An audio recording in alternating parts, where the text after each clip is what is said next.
सो hey everyone, आप सभी का फिर से स्वागत है मेरे चैनल क्रेजी एक्सप्लेनर में। तो आज हम फिर से आ चुके हैं बुक ऑफ एस्पर का एक नया एपिसोड लेके।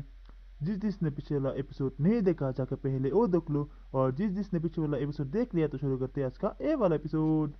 एपिसोड की स्टार्टिंग में हमें एक्सीलेंट हायरन और एक्सीलेंट बाइमी को दिखाया जाता है। यहाँ पे कि एक्सीलेंट हायरन तो ये समझ चुके होते हैं कि वो दोनों मिलकर के भी डैन किंग शेन को नहीं रोक पाएंगे, इसलिए वो उससे कहते हैं कि शेन अब तुम यहाँ से जा सकते हो। ये सुनकर के तो एक्सीलेंट बाइमी हैरान होते उससे कहते हैं, ओल्ड मैन आखिर तुम ये क्या कह रहे हो। अगर इधर डैन किंग शेन भी समझ चुका होता है इन दोनों को हरा करके जबरदस्ती उनसे वो तलवार नहीं निकलवा सकता, फिर वो भी बिना कुछ कहे वहाँ से बड़ी तेजी से निकल जाता है। तो उसे वहाँ से जाता हुआ देख करके एक्सीलेंट हायरन एक्सीलेंट बाइमी से कहते हैं कि उसने तो यहाँ से अब तलवार भी ले ली, इसलिए हम चाह करके भी उसे रोक नहीं सकते। फिर अब इन सब बातों में क्या हर्ज है, कोई बात नहीं। वैसे भी उस स्वॉर्ड के साथ में उस ओल्ड सनकी से नहीं निपट सकते थे, इसलिए अब हमें जो करना चाहिए वो ये है कि हम बाकी के तीनों लैंडों के लीडर्स को एकजुट करें और एक साथ आए और इस समय उस ओल्ड मॉन्स्टर के आक्रमण से लड़ने की तैयारी करें। और यही चीज अभी हमारे लिए सबसे ज्यादा महत्वपूर्ण है। तो एक्सीलेंट हैंड की ये सारी बातें सुनकर के तो भाई में भी अपना सिर हिला करके उनकी इस बात पर हामी भरते हैं। और तभी अगले सीन में हमें वापस डैन किंग शेन को दिखाया जाता है जो कि बड़ी तेजी से आसमान में कहीं उड़ता हुआ जा रहा होता है। तो नाखुश तो अपने मन में कह रहा होता है कि अभी अपनी करंट स्ट्रेंथ के साथ में मैं चाहकर के भी दोनों एक्सीलेंटों को एक साथ हराने में सक्षम नहीं हूँ और उनसे केवल एक खतरनाक युद्ध ही लड़ सकता हूँ, जिसमें कि ये पूरा का पूरा डबल ट्रेन गैदरिंग भी तबाह हो सकती है। अगर फिर भी वो दोनों एक्सीलेंट मुझे वो तलवार नहीं लेने देते, इसलिए मुझे नहीं लगता है कि अब मैं उन दोनों एक्सीलेंटों से वो तलवार वापस कभी ले पाऊंगा। तो कहते ही डैन किंग शेन और भी ज्यादा तेजी के साथ में वहाँ से निकल जाता है। अगला सीन हमें वहीं पे सुमेरु रीजन के बाहर का दिखाया जाता है, जहाँ पे की डबल ट्रेन हॉल के सामने अरीना के ऊपर एक काले कपड़े पहना हुआ एक बंदा जोर जोर से कांप रहा होता है, की वजह से नहीं बल्कि वो अपनी खुशी को काबू नहीं कर पा रहा होता और एक इवल सी स्माइल हंसते हुए कहता है कि हो गया, मैंने वेस्टरलैंड के सबसे बेस्ट सबसे strongest person Dan king Shane को मेरे लिए अपने ऊपर दोस्त मरने के लिए मजबूर कर दिया और उसे इस बात का एहसास भी नहीं हुआ। डैन किंग शेन को अब लग रहा होगा कि वो तलवार दोनों एक्सीलेंटों ने कहीं पे छुपा रखी है, जबकि उन दोनों एक्सीलेंटों को ये लग रहा होगा कि वो तलवार डैन किंग शेन उनसे छीन कर ले गया। लेकिन किसी ने ये नहीं सोचा होगा कि वो तलवार अब मेरे हाथों में है। तो अब जब जूफेन ये सब सोचते हुए काफी ज्यादा जोर से हंस रहा होता है, तभी ये देख करके वेनेवलियान जूफेन से पूछते हैं कि जूफेन आखिर तुम अचानक से इतने ज्यादा खुश क्यों हो गए। जिस पे जूफेन थोड़ा चौंक जाता है और बहाना करते हुए वेनेवलियान से कहता है कि कुछ नहीं, वो तो बस इसलिए क्योंकि अब हम वेस्टरलैंड के मिडिल 3 सेक्टरों में टॉप पर आ चुके हैं, तो इसलिए क्या इस बात पर अब हमें खुश नहीं होना चाहिए। वेनेवलियान भी कहते हैं कि हाँ, मगर लेकिन वेस्टरलैंड के मिडिल 3 सेक्टर के टॉप सेक्ट होने की घोषणा तो एक्सीलेंटों ने हमारे लिए काफी पहले ही कर दी थी, तो फिर अब आखिर इतनी देर बाद तुम इतना ज्यादा खुश क्यों हो रहे हो। मैंने तो तुम्हें अब से पहले इतना ज्यादा खुश कभी नहीं देखा। इसमें जूफेन उनसे कहता है कि हाँ, वो मैं थोड़ा प्रतिक्रिया करने में थोड़ा ढीला हूँ। कहकर फिर जूफेन उनसे बिना कुछ कहे वहाँ से सीधा चला जाता है। वेनेवलियान उसे जाते हुए देख करके अपने मन में कह रहे होते हैं, रात को हुए पूरा 1 घंटा हो गया, आखिर तुम किसे बेवकूफ बनाने की कोशिश कर रहे हो। लेकिन क्योंकि अब वो खुद इसके बारे में बात नहीं करना चाहता, तो खैर छोड़ो, जो उससे इस बारे में पूछना नहीं चाहिए और इस बात को भूल जाना चाहिए, क्योंकि वैसे भी स्टीवर्ट जू तो हमेशा से ही इतना ज्यादा अजीब रहा है। वो अपनी सारी बातों सारी चीजों को सिर्फ अपने तक ही रखता है। जो बंदा हमेशा से ही बहुत ज्यादा रहस्यमय और अजीब रहा है, इसके बारे में अभी तक किसी को भी पूरा पता नहीं चल पाया है। इसी के साथ में फिर सीन चेंज होता है और फिर अगले सीन में डबल ड्रैगन में ही जूफेन के कोर्टयार्ड के रूम का सीन दिखाया जाता है। जूफेन अभी भी काफी ज्यादा खुश होते हुए अपने ही रूम में आ रहा होता है। फिर जैसे ही वो अपने रूम के दरवाजे को खोल करके अंदर जाने लगता है, तभी उसे उसके गेट की साइड से डैन किंग शेन की आवाज आती है, जो कि उससे कहता है कि छोटे दोस्त, कुछ दिनों में तुम्हारे भी वापस जाने का समय हो गया है और इतने दिनों तक साथ बिताने के बाद में मैं सचमुच यहाँ से जाने के लिए थोड़ा हिचक रहा हूँ। जैसे ही जूफेन अपनी साइड पे वहाँ पे डैन किंग शेन को देखता है तो वो काफी ज्यादा शॉक हो गया होता है। वो कंट्रोल करते हुए एक फेक स्माइल देते हुए उनसे कहता है, सीनियर आखिर अब आप यहाँ पर किस लिए आए हैं। लेकिन इसी के साथ में फिर जूफेन अपने मन में कहता है कि जरूरी इस बूढ़े आदमी को मेरे ऊपर थोड़ा सा शक हो गया होगा, इसलिए वो उस शक को क्लियर करने के लिए पक्का से यहाँ पे मेरी कोई परीक्षा लेने के लिए आया होगा। मगर इधर डैन किंग शेन जूफेन से कहते हैं कि अफसोस, आखिर में मैं उस तलवार को वापस लेने में नाकामयाब रहा। उन दोनों एक्सीलेंटों ने पहले ही काफी ज्यादा एहतियात बरत ली थी। जब मैं वहाँ पे गया तो वो तलवार वहाँ उस जगह पर नहीं थी। डैन किंग शेन की ये बात सुनकर तो जूफेन भी थोड़ा खुश हो जाता है। किंग शेन यहाँ पे उससे परीक्षा लेने के लिए नहीं बल्कि उससे मिलने के लिए आया होता है। जूफेन भी थोड़ा खुश होकर उसकी तारीफ करते हुए कहता है कि नहीं सीनियर, ऐसा कैसे हो सकता है। मैंने खुद अपनी आंखों से आपको उन दोनों एक्सीलेंटों से अकेले ही लड़ते हुए देखा है, लेकिन फिर भी अकेले होते हुए भी आपने उन दोनों को ही घायल कर दिया, यहाँ तक कि वो लोग इतने ज्यादा ताकतवर भी थे। तो फिर आपको छोड़कर के इस पूरे वेस्टलैंड में आखिर ऐसा कौन हो सकता है जो कि उस डिवाइन स्वॉर्ड को धारण करने के योग्य हो। तो डन किंगशन भी उससे कहता है कि तुम छोटे कमीने, तुम इस तरीके से मक्खनबाजी करके मुझे बकवास मत करो, क्योंकि चाहे मुकाबला बराबरी का हो या फिर हार का, मैं हार चुका हूँ, मुझे उस डिवाइन स्वॉर्ड को रखने का कोई हक नहीं है। अब अफसोस की बात है, अब जबकि ये सब कुछ बातें हो चुकी हैं, तो मुझे डर है कि मेरी वो लड़ाई बहुत ही ज्यादा भयानक होगी। डन किंगशन से अगली लड़ाई की बात सुनकर के तो ज़ुवेन भी काफी ज्यादा हैरान हो, तो उससे पूछता है, सीनियर क्या आपकी किसी और से एक और लड़ाई होने वाली है? जिस पर डन किंगशन कहता है कि हाँ, सेंट्रल रीजन के नंबर 1 मास्टर इनविंसिबल स्वॉर्ड के साथ में। मैं अब सोच रहा हूँ कि कम से कम उसकी 10 चालों का तो सामना कर ही पाऊँ। तो अब डन किंगशन के मुंह से यह बात सुनकर तो ज़ुवेन काफी ज्यादा शॉक हो गया होता है। डन किंगशन से कहता है कि इतनी ताकत के होने के बावजूद भी आप उस बंदे के सामने सिर्फ 10 चालों तक ही टिक सकते हैं, तो क्या वाकई में सेंट्रल रीजन के नंबर 1 व्यक्ति और वेस्टरलैंड के नंबर 1 व्यक्ति के बीच में एक इतना बड़ा डिफरेंस है जो कि आप सिर्फ उसकी 10 चालों तक का ही मुकाबला कर पाए? फिर डन किंगशन भी उससे कहता है कि हाँ, हमेशा इस दुनिया में कोई ना कोई आपसे बेहतर तो होता ही है। वेस्टरलैंड का नंबर 1 व्यक्ति होने का भी क्या फायदा है जबकि आप सेंट्रल रीजन में आकर के वहाँ के टॉप 10 लोगों में भी शामिल ना हो पाओ। जिस पर ज़ुवेन और भी ज्यादा हैरान हो जाता है और उससे पूछता है कि क्या वाकई में सेंट्रल रीजन और वेस्टरलैंड के बीच में वाकई में पावर्स को लेकर के एक इतना बड़ा अंतर है? लेकिन क्या वाकई में सेंट्रल रीजन में आपसे भी ज्यादा पावरफुल इतने सारे एक्सपर्ट्स हैं? डन किंगशन उससे कहता है, क्या तुम्हें पता है पूरी दुनिया में चारों लैंडों से अलग सेंट्रल रीजन है, मगर क्या तुम जानते हो कि इन दोनों के बीच में कितना बड़ा अंतर है? तो ज़ुवेन अपना सिर हिला करके डन किंगशन से मना करता है और फिर अपने मन में कहता है कि मैं यहाँ का नहीं हूँ, मुझे यहाँ पर ये सब क्या चलता है मुझे इसके बारे में नहीं पता। तो तब डन किंगशन उसे बताता है कि ये एक अलग पैटर्न है, बाकी चारों जमीनों के ऊपर सेक्टों का राज है। यहाँ पे की सैकड़ों एम्पायर वास्तव में उन विभिन्न सेक्टों की सेवा करते हैं। बाकी के लोगों का मनोबल आसानी से टूट जाता है, वो लोग एक लड़ाकू दल बनाने से वंचित रह जाते हैं, इसलिए बाकी के सेक्टे उन जमीनों को संभालते हैं। जिस वजह जब आखिर में लड़ाई की बात आती है उसमें एम्पायर अभी भी लाभ में होते हैं, लेकिन सेंट्रल रीजन वो अलग है, वहाँ वो ओल्ड सन की रहता है। वो old monster sword star empire का पूर्वज इनविंसिबल स्वॉर्ड, उसने 1000 या लगभग 10,000 साल पहले अपने इस एम्पायर की स्थापना की थी और ये अपनी शक्तिशाली ताकत के अलावा धीरे धीरे अपने आसपास के साम्राज्यों और सेक्टों को भी निगल रहा है और वो पूरा एम्पायर इतना ज्यादा विकसित हो गया है, वो पूरा का पूरा एरिया ही स्वॉर्ड स्टार एम्पायर के क्षेत्र का हिस्सा बन चुका है। जिस पर ज़ुवेन काफी ज्यादा शॉक हो गया होता है कि क्या एक पूरा का पूरा लैंड एक संपूर्ण एम्पायर है। ज़ुवेन अपने मन में कहता है कि अब कोई आश्चर्य नहीं है, इसी वजह से सेंट्रल रीजन आज इतना ज्यादा पावरफुल है। बाकी की जमीनों के ऊपर अलग अलग सेक्टरों से बिखरी हुई जमीनों से बिल्कुल अलग है, जो कि बाकी किसी भी जगह से इतना ज्यादा शक्तिशाली है। तो डन किंगशन ज़ुवेन से आगे कहता है कि लड़के, मैं ये देख सकता हूँ तुम एक ऐसे व्यक्ति हो जो कि काफी ज्यादा महान कार्य करने के लिए बने हो, तुम्हारा स्वभाव भी बिल्कुल उस ओल्ड मॉन्स्टर की तरह है। पूरी भीड़ को अपने पीछे फॉलो करवाओ और इस दुनिया पर अपना राज कमाओ, तुम्हारा भी स्वभाव बिल्कुल वैसा ही है, लेकिन तुम्हें जल्द से जल्द अपनी इन कार्यवाहियों को तेज करना होगा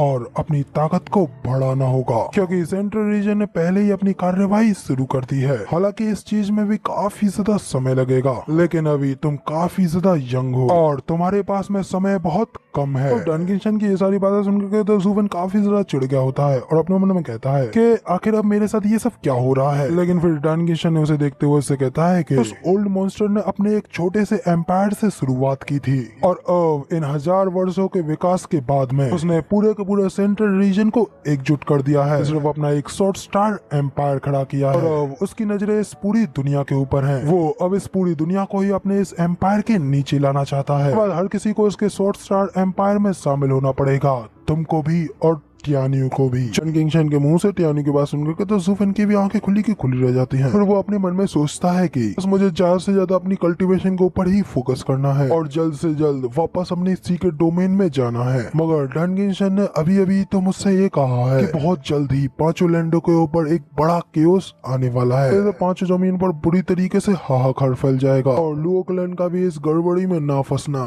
काफी ज्यादा कठिन होगा। मेरे ख्याल से मुझे पहले इन सब चीजों के लिए कुछ चीजें तैयार कर लेनी चाहिए, ताकि जस्ट इन केस जब मैं यहाँ से जाऊँ तो मैं बिना किसी चिंता के आराम से यहाँ से जा पाऊँ। तभी डन किंगशन भी ज़ुवेन से कहता जाता है कि जाने से पहले मैं तुमसे कुछ शब्द कहना चाहता हूँ। मैं चाहता हूँ कि वेस्टरलैंड के सीडलिंग्स अच्छे से फैले फूले और बच्चे, तुम अपनी उस लड़की का अच्छे से ख्याल रखना, अपने सभी प्यारे लोगों को अच्छे से संजो के रखना। इस पे तो ज़ुवेन उसे जलाते हुए कहता है, प्लीज मैं एक डीमन हूँ, फिर आखिर मैं किसी एक लड़की की केयर क्यों करूंगा। इस पे डन किंगशन हंसते हुए कहता है कि आखिर इस चीज का राइटियस और डिमोनिक से क्या लेना देना है। तुम सिर्फ एक आदमी हो, इसलिए बेहतर होगा कि तुम इस चीज को जीने के लिए बाद में ना पछताओ, क्योंकि मुझे पता है कि डबल ड्रैगन गैदरिंग के बाद में उससे मिलना तुम्हारे लिए काफी ज्यादा मुश्किल होगा। तो ज़ूफ़ेन भी ड्रैगन की इन बातों को सुनता रह जाता है और इसी के साथ में फिर हमें अगला सीन 3 दिन बाद का दिखाया जाता है। डबल ड्रैगन गैदरिंग में ज़ूफ़ेन के कोर्टयार्ड में योंगनिंग और स्वेंगर ज़ूफ़ेन से मिलने के लिए आए होते हैं। वहाँ पे ज़ूफ़ेन को देख योंगनिंग उससे कहती है कि ज़ूफ़ेन, स्वेंगर और मैं वापस टियान्यू जा रहे हैं, तो क्या तुम बता सकते हो कि आखिर तुम कब जा रहे हो। इसमें ज़ूफ़ेन उन लोगों से कहता है कि मैं अभी भी पूरी तरीके से रिकवर नहीं हो पाया हूँ और मुझे आराम से जाने के लिए अभी भी लगभग 10 दिन की आवश्यकता है। ज़ूफ़ेन से पूछते हैं कि आराम से जाने का क्या मतलब है, क्या तुम्हारे पीछे कोई है। ज़ूफ़ेन कहता है कि मुझे नहीं पता, मगर लेकिन क्योंकि मैंने काफी ज्यादा दुश्मन बना लिए हैं, तो बाद में पछताने से अच्छा सुरक्षा को देखते रहे। स्वेंगर भी योंगनिंग से कहती है कि हाँ, ये बिल्कुल सही कह रहा है, हाथ प्रतिघात से पहले ही सुरक्षित रहना ही समझदारी है। स्वेंगर की ये बात सुनकर योंगनिंग भी समझते हुए ज़ूफ़ेन से कहती है कि ठीक है, फिर अगर ऐसी बात है तो हम लोग पहले निकलेंगे और आपका इंतजार नहीं करेंगे। जिसमें ज़ूफ़ेन उन लोगों से कहता है कि क्या तुम दोनों लड़के अकेले वापस टियान्यू जाने से नहीं डरती, इससे तो अच्छा कुछ दिन रुको और हम लोग एक साथ यहाँ से वापस चलेंगे। जिस पे तो योंगनिंग भी काफी ज्यादा खुश हो जाती है और उससे कहती है कि क्या सच में। इसके साथ ही फिर वो पीछे मुड़ करके स्वेंगर को देखने लगते हैं, जिसका कि चेहरा तो एकदम लाल हो गया होता है। पर फिर वो ज़ूफ़ेन से कहती है कि नहीं, इसकी कोई जरूरत नहीं है, हम लोग वापस जाने के लिए सिस्टर किंगचन के साथ ही ट्रेवल करेंगे, ताकि हम लोग एक साथ जाते जाते लड़कियों वाली बातों के ऊपर बातें कर पाए, जैसे कि आखिर तुम्हारे मन के बारे में अच्छे से कैसे समझना है और आखिर तुम्हारे दिल को, तुम्हारे फेवर को कैसे जीतना है। योंगनिंग जब ये सब कह रही होती है कि तभी स्वेंगर उसके मुंह को बंद कर देती है, तो आगे ज्यादा फालतू की बकवास करने से रोक देती है। जबकि इधर योंगनिंग की बात सुनकर ज़ूफ़ेन हैरान होते हुए कहता है, क्या मिस्टिकल हेवन सेक्ट भी अभी वापस जा रहा है। ज़ूफ़ेन की ये बात सुनकर अचानक से योंगनिंग और स्वेंगर रुक जाती है। उस बात के ऊपर ज़ूफ़ेन को आगे कुछ जवाब दे पाती है, तो पहले ही ज़ूफ़ेन एक झटके में गेट को खोलते हुए उनसे आगे पार निकल जाता है। जिसके साथ यहाँ पे सीन चेंज होता है और अगले सीन में चुचू और उनके मिस्टिकल हेवन सेक्ट के सभी लोगों को दिखाया जाता है, जहाँ पे कि जब वो लोग वहाँ से जा रहे होते हैं कि तभी पीछे से एक आवाज आती है। लड़के पहले डैनियल और सुइरुहा पीछे की ओर देखती हैं। पीछे से उनको आवाज लगाने वाला कोई और नहीं बल्कि ज़ूफ़ेन होता है। देख करके डैनियल सिस्टर चुचू को बताती है कि सिस्टर किंगचन वो आ गया है। किंगचन भी गहरी अदाओं के साथ में पीछे मुड़ करके ज़ूफ़ेन की ओर देखने लगते हैं। ज़ूफ़ेन भी एक पल के लिए किंगचन की इस खूबसूरती को देखता रह जाता है और बस वहीं पे शांत खड़ा उसे देखता रहता है। देख करके इधर किंगचन भी हल्की से स्माइल करती है और उसकी ओर आगे बढ़ती है और उसके हेल्थ के बारे में पूछते हुए कहते हैं कि आखिर अब तुम कैसा महसूस कर रहे हो। ज़ूफ़ेन उसे बताता है कि पहले से काफी ज्यादा अच्छा, मगर लेकिन आखिर अभी तुम इस बात को क्यों पूछ रही हो, क्या इसे पूछने के लिए कुछ ज्यादा ही लेट नहीं हो गई। इस पे सिस्टर चुचू हंसते हुए से कहती हैं कि क्या स्टीवर्ट ज़ू को हमेशा से ही बिल्कुल अकेला रहना और बक करना नापसंद नहीं है, फिर आखिर आप मुझे आपसे न मिलने के लिए दोषी क्यों ठहरा रहे हो। तो सिस्टर चुचू की इस बात के ऊपर ज़ूफ़ेन कुछ देर के लिए वहीं पे शांत खड़ा रहता है, फिर अपनी आंखें बंद करके अपने दिल और दिमाग को कंट्रोल करता है। फिर आखिरकार अपने दिल के बोझ को हल्का करते हुए सिस्टर चुचू से कह ही देता है कि तुम बस मुझे अब आधा साल दे दो और मैं तुम्हें तुम्हारे उस सवाल का जवाब दूंगा जो तब तुमने पहले टियान्यू में मुझसे पूछा था। तो भाई किंगचन भी काफी ज्यादा हैरान हो गई होती है और ज़ूफ़ेन को ही प्यार से देखती रह जाती है। फिर ज़ूफ़ेन की इस बात को सुन करके प्यारी से स्माइल पास करती है और फिर इसी के साथ ही वो दोनों अपने अपने रास्ते निकलने लगते हैं। और अब जब ज़ूफ़ेन ने इतनी सालों के बाद में उस बात को कहा है,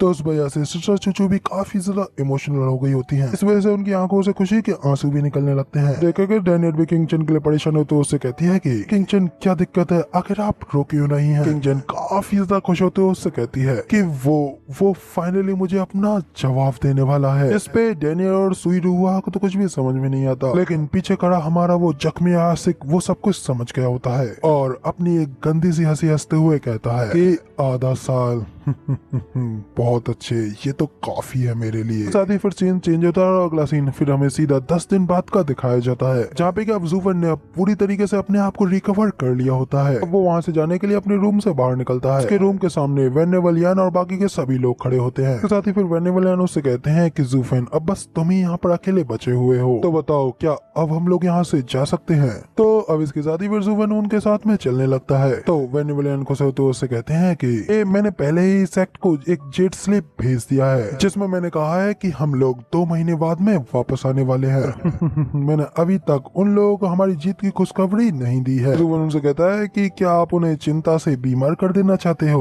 हंसते हुए कहते हैं कि इससे चीजें और भी ज्यादा इंटरेस्टिंग हो जाएंगी। जब हम लोग यहाँ पर अपनी जान जोखिम में डाल रहे थे तो वो सभी लोग सिर्फ और सिर्फ बेफिक्री के साथ में हमारी खबर का ही इंतजार कर रहे थे। उनके लिए तो ये सारी चीजें बहुत ज्यादा आसान थी। वैसे भी तुम तो वहाँ से जाने वाले हो तो क्यों ना तुम इस मौके का उपयोग उन पुराने मूर्खों से बदला लेने के लिए करो। अब जब तक तुम ये करना चाहो तुम तब तक इसे कर सकते हो। इसके अलावा वहाँ पहुँचने के बाद में जब एक बार हम लोग उन लोगों को उस बड़ी न्यूज के बारे में बताएंगे तो उस खुशखबरी को सुनकर के तो उन लोगों का सारा क्रोध एक पल में ही बिल्कुल शांत हो जाएगा। स्टीवर्ट जू, मैंने सही कहा ना? तो जूफिन कहता है कि हाँ ठीक है, मैं तो वैसे भी यहाँ से जा ही रहा हूँ तो ये बोझ भी मैं ही उठा लूंगा, इसे मेरी ही शरारत बताना। इस पर तो वेनेवलियन काफी ज्यादा खुश हो जाते हैं और हंसते हुए कहते हैं कि बहुत अच्छे, यही तो है हमारे ग्रेट स्टीवर्ट जू। सुनने के बाद में तो बाकी के सभी लोग खुशी के मारे हंसते हुए वहाँ से चलने लगते हैं। मगर तभी पीछे से योंगनिंग जूफिन को आवाज लगाते हुए कहती है कि जूफिन, क्या तुम वहाँ से डीमन स्कैमिंग सेक्ट को भी छोड़ करके जा रहे हो? तो फिर आखिर अब तुम कहाँ जा रहे हो? तुम जहाँ भी जा रहे हो पहले हमें क्लियर अपनी लोकेशन बता के जाना, वरना आखिर हम फिर तुम्हें मिलने के लिए कहाँ ढूंढ पाएंगे। फिर जूफिन भी एक स्माइल करते हुए उन्हें देखने लगता है और उन्हें खुश होते हुए बताता है कि मैं वापस अपने घर जा रहा हूँ, यानी कि वापस अपनी लुओ क्लैन में। ये बात सुनकर तो योंगनिंग और स्वेंगर दोनों ही काफी ज्यादा खुश हो जाते हैं। उससे पूछते हैं कि सच में, वाकई में तुम क्या सच बोल रहे हो? तो जूफिन उनसे कहता है कि हाँ ऑफ कोर्स। फिर आखिर मैं तुम लोगों को इतने दिनों तक यहाँ पे इंतजार क्यों करवाता, इसलिए मिस्टिकल हेवन सेक्ट के बारे में भूल जाओ और बस हमारे साथ चलो। अब जैसे ही वहाँ पे पहुँचने के बाद में मैं सेक्ट के इस मिशन को पूरा कंप्लीट कर दूंगा। वैसे ही सेक्ट लीडर के साथ में मेरी कही गई डील कंप्लीट हो जाएगी और फिर हम लोग एक साथ वापस घर चलेंगे। वापस घर जाते हुए तुम लिटिल गर्ल्स मेरे बिना रास्ते पर जाते हुए किसी खतरे में न फंस जाओ। तो योंगनिंग और स्वेंगर दोनों ही खुश होते हुए कहते हैं कि हाँ बिल्कुल, हम लोग तुम्हारे साथ ही जाएंगे। तब जूफिन कहता है कि ठीक है फिर अब चलो चलते हैं यहाँ से। इसके साथ ही फिर यहाँ पर सीन चेंज होता है और फिर अगले सीन में हमें दिखाया जाता है कुछ दिनों के बाद में जूफिन और उसकी सारी टीम भी डबल ट्रेन गैदरिंग से बाहर निकल आई होती है और अब वो सब लोग वापस डीमन स्कैमिंग सेक्ट में जाने के लिए हंसी खुशी के साथ में एक दूसरे से बात करते हुए वहाँ से जा रहे होते हैं। स्वेंगर के फ्यूचर आइज को कुछ डिटेक्ट होता है और उसकी आंखें ब्लू हो जाती हैं। इसके साथ ही उस अजीब एहसास की वजह से स्वेंगर नीचे जमीन पर बैठ जाती है, जिसे कि ऐसा करते हुए देख के योंगनिंग उसके लिए परेशान होते हुए उससे कहती है कि स्वेंगर आखिर क्या हुआ। जूफिन भी पीछे मुड़ करके स्वेंगर की ओर देखता है जो कि नीचे जमीन पर बैठी होती है। तो जूफिन उससे पूछता है कि आखिर क्या हुआ, अचानक से तुम ऐसे नीचे जमीन पर कैसे गिर गई। स्वेंगर जैसे तैसे योंगनिंग की सपोर्ट लेते हुए ऊपर खड़ी होती है और जूफिन से कहती है कि मुझे नहीं पता, मगर एक पल के लिए मुझे ऐसा लगा जैसे कि मेरा दिल अचानक से बुरी तरीके से कांप उठा हो, लेकिन अब बिल्कुल शांत और ठीक है। तो स्वेंगर की इस बात के ऊपर जूफिन अपनी डिटेक्शन टेक्निक को एक्टिवेट करता है और वहीं से अपने आसपास के काफी दूर के एरिया को सर्च करने लगता है, पर फिर भी उसे आसपास अपने किसी का भी एहसास नहीं होता। इसलिए वो अपने मन में कहता है कि यहाँ पे तो आसपास कोई नहीं है, कहीं ये एहसास स्वेंगर को सिर्फ किसी थकावट की वजह से ही तो नहीं हुआ था। छोड़ो, अब क्योंकि आसपास कोई नहीं है तो फिर चलो वापस चलते हैं। तो साथ ही फिर हमें कहीं दूर एक जंगल का सीन दिखाया जाता है। वहीं पे उस जंगल के डीप में एक पहाड़ होता है जहाँ पे एक जोरदार धमाका होता है। धमाके की वजह से वहीं पे रखा एक बड़ा सा पत्थर टूट करके बिखर जाता है। वैसे वहाँ पे उस पहाड़ के नीचे से एक केव की एंट्रेंस ओपन हो जाती है। दिखाया जाता है कि उस एंट्रेंस के सामने एक बंदा खड़ा होता है। इस केव की एंट्रेंस को देखते हुए खुश होकर के कहता है कि आखिरकार फाइनली मैंने यून क्लैन के इस एंसेस्ट्रल लैंड को ढूंढ ही लिया। फिर उसकी साइड पे खड़ा एक और बंदा भी कहता है कि हाँ आखिरकार इतनी सालों के बाद में फाइनली हमें ये श्रापित जगह मिल ही गई। तभी इसी के साथ में हमें उन दोनों में से एक बंदे को दिखाया जाता है जो कि कोई और नहीं बल्कि टियान्यू का सेकंड प्रिंस होता है, जो कि काफी ज्यादा खुश होते हुए कहता है कि एल्डेस्ट ब्रदर और रॉयल फादर, एक बार जब मैं इस यून क्लैन की इस जगह को ढंग से ढूंढ लूंगा और उनके इस एंसेस्टर लैंड के सभी सीक्रेट्स को उजागर कर लूंगा और वेस्टरलैंड के उस नंबर 1 सबसे ताकतवर इंसान को ढूंढ लूंगा, तो मैं पक्का से वापस यूएन क्लैन के एम्पायर की ग्लोरी और अपने रिवेंज दोनों को एक साथ पालूंगा। और रही बात तुम्हारी मेरे छोटे भाई थर्ड ब्रदर, तुम धोखेबाज बास्टर्ड, तुमने हमारे क्लैन को ही पूरी तरीके से बेच डाला। और बस इंतजार करो, जल्द ही तुम्हारे भी अच्छे दिन खत्म होने वाले हैं।